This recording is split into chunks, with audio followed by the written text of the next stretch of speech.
Hey YouTube, it's a little windy out here. Somebody wanted me to do a video of the yellow Payloader. Well, we're putting new batteries in it right now, so my dad just went to town to get some batteries in it because they have exploded in there for some reason. I don't know. Batteries are only 2 years old and they leaked acid all over. What a joke. Batteries used to last at least 16 years, but not anymore. And it was causing some electrical interference inside, and we tested the batteries and they weren't reading up to spec.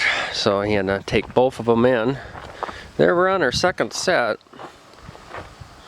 since we got this Payloader in 2003, I think. So it's been leaking on this side more. This is a 544G. The tires have been on there. They look a little low, don't they? They've been on there since 2003 when we bought it. It was brand new, the tires. This was a county Payloader, I believe. It's a 96. Just a John Deere 130 horse turbo 6-cylinder engine, diesel. Yeah, she's leaking a little oil, not much. Some previous. And here is the computer, the fuses, whatever. They had to redo the shifter thing because they had problems with that. They had to put a new one in, otherwise it wouldn't start. I don't know what the deal is with that. We had to replace our seals in our cylinders. They were leaking here. Oh, the cows are out there. There's a cow. See them out there? And they're out there moochy cows, huh? But there's silage over there. Yeah, we use this for silage and feeding cows the hay, you know, stacking bales, pushing snow. This one is no longer being used because the starter went out on it. And we got a backup one up here. We got the 610 Bobcat, Wisconsin engine. It's just been rebuilt. This is about a 80-some-4, something like that. That's what we use now. It's easier to get into the barn and get manure out of it because it's smaller, not so tall as this, or so big I should say, as this 260. This is about a 2000 model. It's got 934 hours on it. We bought it in 2004. It's got a 3-cylinder John Deere diesel engine, or 4-cylinder. I think it's 3-cylinder. I don't know. Just needs a starter, that's all. It's got a bad spot on it. It'll start eventually, but here's her diesel. Let's see, yeah, she's a 3-cylinder diesel.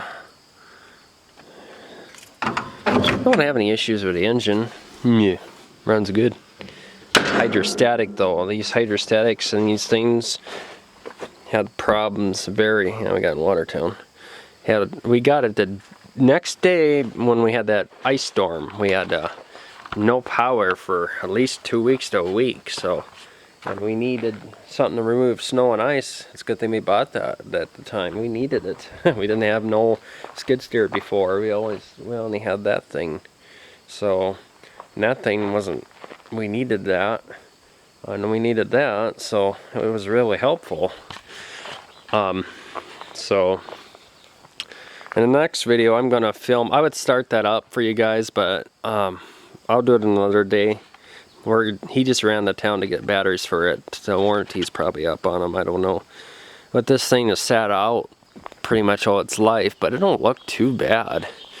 A tree did fall on the cab one time when we had that windstorm in 2008.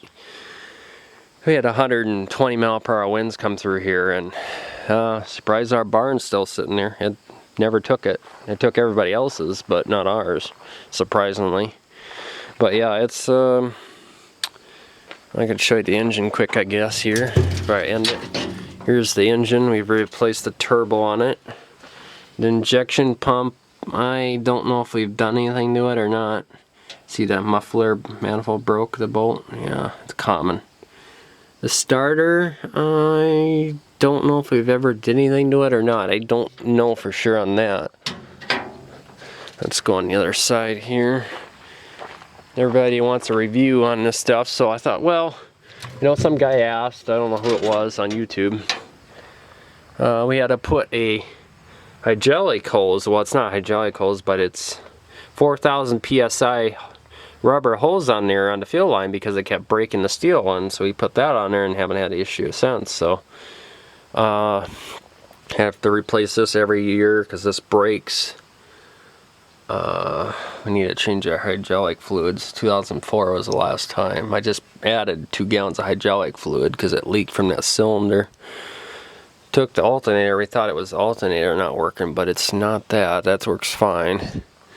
This engine doesn't have much power, but it runs good. It's I'll show you in a cab quick here. It leaks oil on here. Everything leaks. I'll set the camera down here. Everything leaks, no matter what you got. It doesn't have air conditioner. It has a winch wiper. Here's joystick. You move this back and forth for the thing to go like this, up and down for the bucket, and then the claws here. Then the gear, you switch it to drive, for it shifts automatically or third. Just forward, neutral, reverse. There you go. Start it, and the parking brake. Horn, 2 brakes, and the gas pedal. It's pretty easy to run. It's a nice machine. It's we push posts in with it. We do a lot of work with this. It's just flipped over to 10,000 hours. That's pretty low hours, I think, for a machine, because I've seen some with 30,000 hours on it. Payloaders, and you think that's shot, they're still going. So, but yeah, this is a nice payloader, except the tires are looking a little bit wore out on there, but yeah, that's the story of this 544G John Deere 96, and then the story on the 260 John Deere skid steer 2000 model, and that's got 954 hours on it. We might sell that. Not on YouTube, nobody, just locally. We're going to sell it to somebody probably. Don't have use for it. We have a hay thing too, attachment for it. We use it, that's all we really use it for, unless this thing breaks down and we feed cattle with this, but it's nice to have backup. It's a nice unit. It's too nice to be sitting here. But we might fix her up and use her. I don't know yet. We haven't thought about that far ahead. We got so much to do. We just don't really know. And it is touchy, that hydrostatic. I don't like it. You barely touch it, and I smashed into something with it. Man alive, is that touchy. I don't like that. Too touchy. This is belt driven, and this one's hydrostatic. I don't know. I don't like belt driven, and I like hydrostatic, but that one's too darn touchy. And that is for sure. Alright guys, I thought I'd do a video of that. In the next video, I think you're going to like my videos I'm coming out. We're not going to do the dump truck today. We're not going to have time, sadly, but we will someday. Just hold on. Cross your fingers and hold on. Alright guys, wait till the next video. And thanks for watching. Don't forget to comment, subscribe, and follow me on Twitter.